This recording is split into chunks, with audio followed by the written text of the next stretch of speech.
Mesdames, Messieurs, bonsoir. Il était attendu le forum, il a eu lieu. Les fruits tiendront-ils les promesses des fleurs? L'histoire le dira.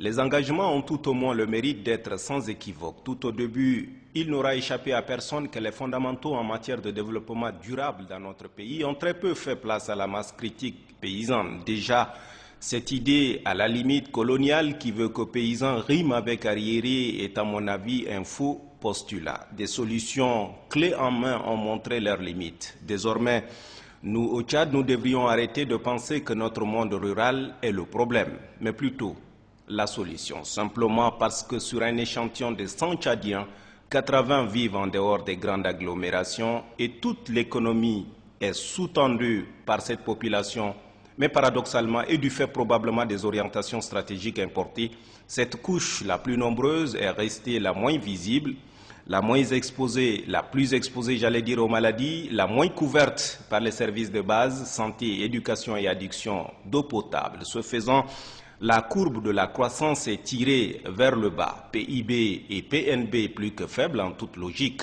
En décidant de la tenue du forum, le chef de l'État a voulu revoir la copie, convaincu qu'il est que le développement à la base qu'il veut pour notre pays ne peut avoir comme socle que le monde rural. Mais à y voir de plus près, les conclusions du forum n'ont rien de révolutionnaire à maints endroits, du déjà vu et du déjà entendu. La valeur ajoutée est sans doute la mise en commun des préoccupations de portée nationale dans une sorte d'agenda qui servira de feuille de route pour les 3 premières années du mandat présidentiel, 3 années embrayées dans un plan quinquennal de 5 ans.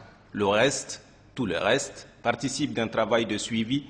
Mais avant, il serait peut-être indiqué et même urgent de décloisonner les nombreux services des différents départements ministériels travaillant avec le monde rural. Jusqu'ici, les différents responsables au niveau central et déconcentrés ne font que marquer leur terrain comme les fauves le font dans la jungle pour avoir une emprise sans vraiment se soucier de la synergie d'action à rechercher pour une meilleure prise en charge des questions de développement durable. Dans les régions, par exemple, il est rare, très rare, de voir les différents acteurs ensemble. Tous évoluent dans une sorte de vase clos alors qu'ils doivent être en vase communicant. À l'identique, cette synergie pourtant nécessaire est peu perceptible chez nos partenaires au développement intervenant dans le monde rural. On aligne les projets sans véritablement créer un lien entre ceux-ci et souvent on se marche dessus. Comment faire pour que notre pays sorte du cycle infernal de produire pour manger et élever pour contempler? Les engagements solennels du chef de l'État ont force de loi. Les différents acteurs ont sans doute compris que plus rien ne sera plus comme avant. Vivement lundi prochain.